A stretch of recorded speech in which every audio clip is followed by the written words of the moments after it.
Você acha que isso pode aumentar o salário dos juízes, essa inteligência artificial? Por quê? Tá, um amigo meu, ele falou pra mim que, por exemplo, os órgãos públicos hoje no Brasil estão extremamente vazios, né? Antigamente você fazia prédios gigantes, né? Lotado de funcionário, de faxineira, de copeiro, né? Essa galera não tá lá mais. Sim. Hoje, o processo digital, internet, facilitou tudo. Todo mundo trabalha dentro de casa, são menos pessoas. É verdade. Só que os nossos impostos que eram recolhidos, eles eram recolhidos para construir esses prédios. Que hoje não são construídos mais, porque tá tudo aí e na verdade tá vazio, nem precisa mais. Eu concordo. Mas os impostos continuam sendo recolhidos. E o judiciário recebe uma porcentagem desses impostos. Vamos falar disso. Só que aí, com a inteligência artificial, vai reduzir mais ainda o serviço prestado e vai sobrar mais dinheiro ainda.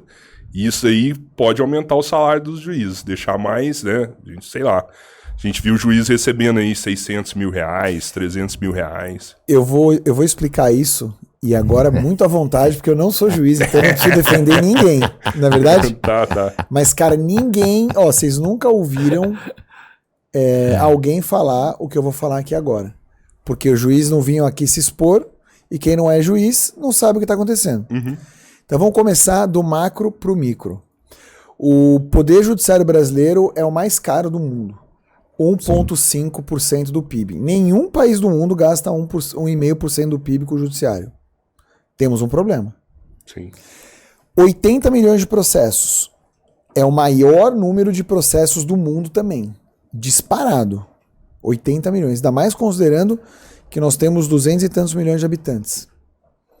Então tem um problema de demandismo aqui no Brasil que tem que ser resolvido.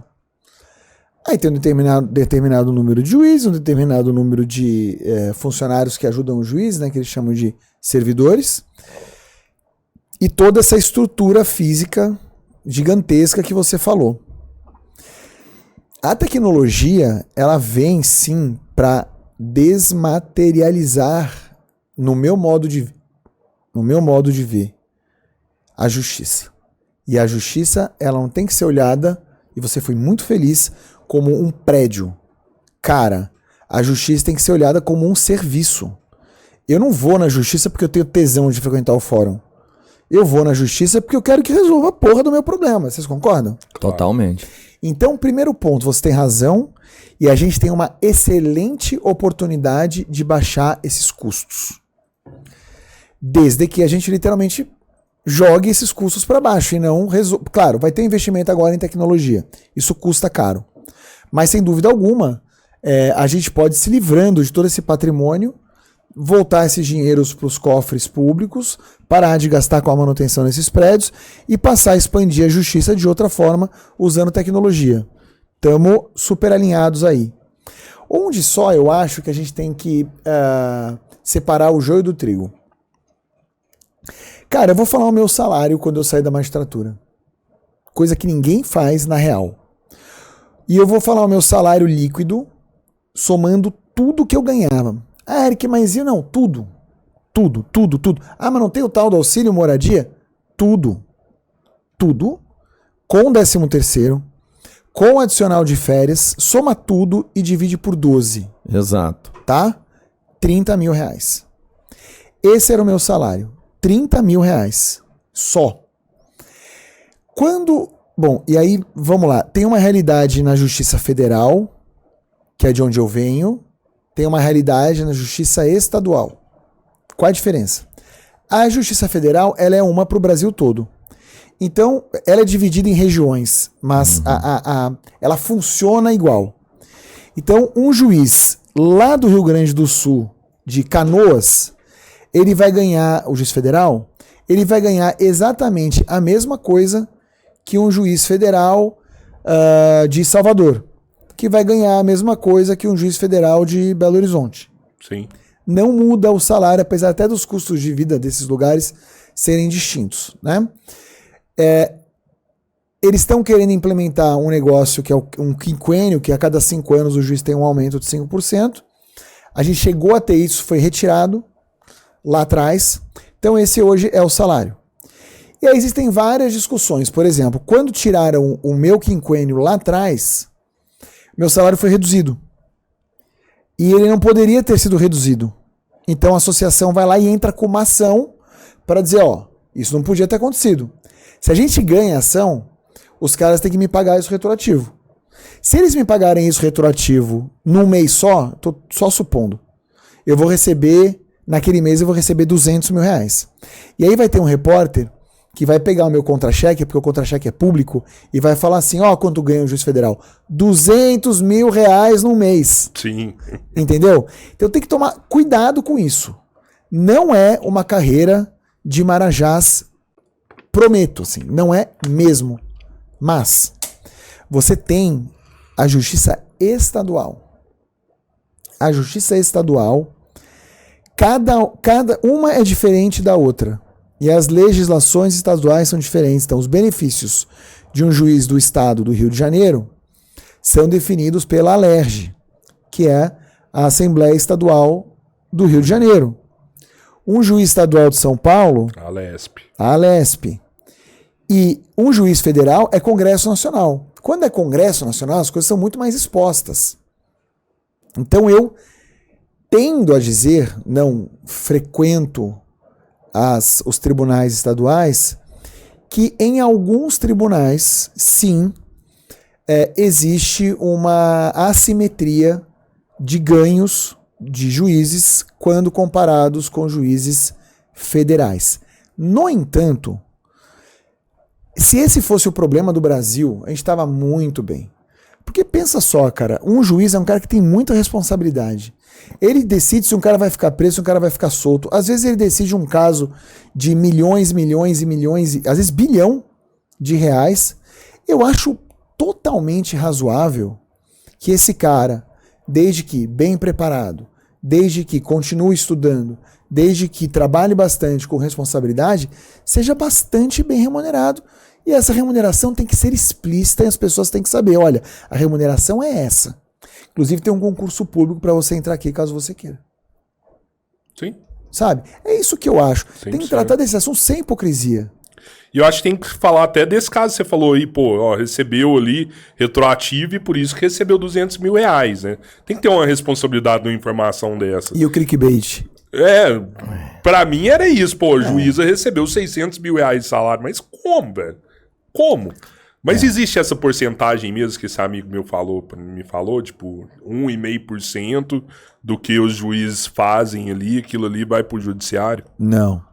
O que existe é o seguinte, o judiciário tem um custo pago pelo Estado, muito mais do que pelas partes que vão a juízo, porque as custas no Brasil, elas são muito baixas. Elas não pagam nem 10, 15% de todo o custo do Poder Judiciário. Então, obviamente, todo o resto é sustentado por você, por ele, por mim, Sim, né? sim. Que dá 1,5% do PIB. O que acontece? Em algumas justiças estaduais, as custas judiciárias vão para um fundo que serve para o tribunal. Eu tenho que tomar muito cuidado para falar isso, porque eu não estou lá dentro para saber o detalhe, né? Dar alguns benefícios para os juízes. Então, por exemplo, o tribunal fornece carro para os magistrados, coisa que cada vez acontece menos. E eu acho que não tinha que ter. Eu acho que você dá um salário muito bom e o cara compra o carro dele, se inclusive ele como... escolha esse arte. Inclusive isso. com motorista, se ele quiser, tá tudo bem, né? Mas isso existe e depende da lei estadual que rege aquele específico tribunal. Mas uma coisa que eu quero que você me diga é porque é o seguinte, o juiz pode ganhar mais. Ele, por exemplo, se ele for dar aula em uma universidade, por exemplo... Ele vai receber pela universidade. Ele vai receber pela universidade. Isso. Mas ele também recebe do Estado como se fosse uma gratificação. É como se fosse um incentivo para que ele dê aula ou não existe isso? Não. Um subsídio, ele não melhora.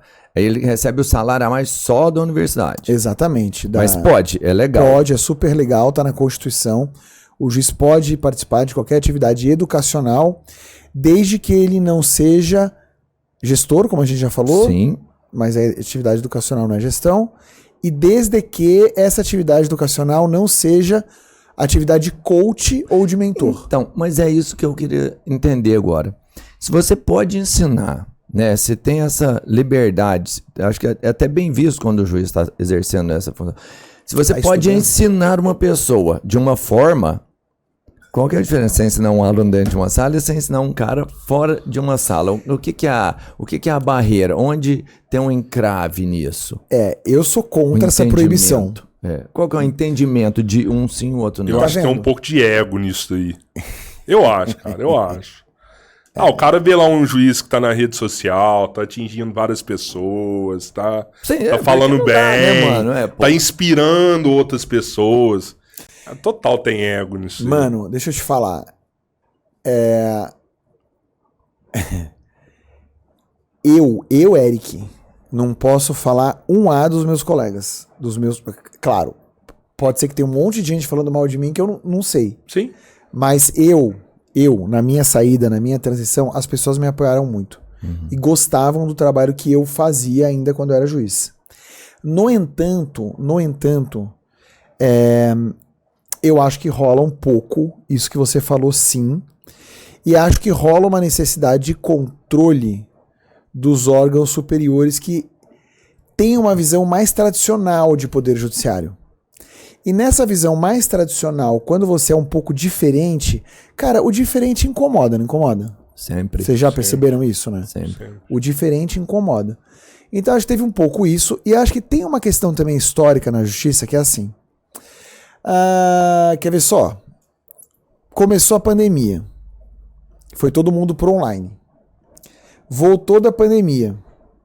Cara, muitos juízes, eu inclusive, começaram a trabalhar mais remotamente do que na justiça. Porque o advogado, ele prefere marcar um Zoom com você e não ter que sair do escritório dele, do que ir lá despachar um processo. Pô, às vezes inclusive em outro estado. Então isso deu uma democratizada legal, foi bom para todo mundo. Isso é uma coisa. E aí, às vezes tem uma audiência complicada, você vai lá fazer audiência, ou então você combina, olha, 2 vezes por semana eu vou estar aqui porque eu tenho que reunir a minha equipe, que o contato também pessoal, a gente sabe, é importante. Isso é uma coisa. Outra coisa é esse juiz falar o seguinte, beleza, então sabe o que eu vou fazer agora? Agora eu vou morar em Orlando. Vou ficar em Orlando, fazer as minhas coisas de Orlando e foda-se a justiça. Pô, eu não acho isso legal. E como sempre tem alguém que extrapola, qual que normalmente é a reação dos órgãos reguladores? Vão proibir tudo. Sim. Então agora volta todo mundo e fica todo mundo aqui presencial e a audiência tem que ser sempre com o juiz lá na unidade jurisdicional. Eu já não acho legal. Porque não é racional.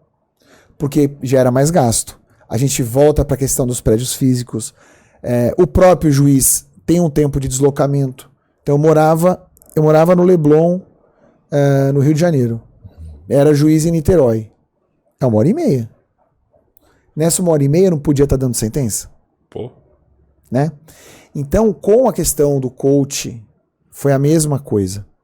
Alguém abusou um pouquinho e possivelmente não estava fazendo seu trabalho bem feito. E aí o órgão regulador foi lá e falou assim, ó, não pode mais. E junta um pouco, acho que um pouco de tudo que a gente está falando aqui. Vale para um, vale para todo mundo. Tem que ser feito. Exato. Então não é muito racional, é mais uma reação estilo tiro de Bacamarte, assim, sabe? Eu vou dar um tiro e vai pegar em todo mundo. É errado, mas é o que acontece.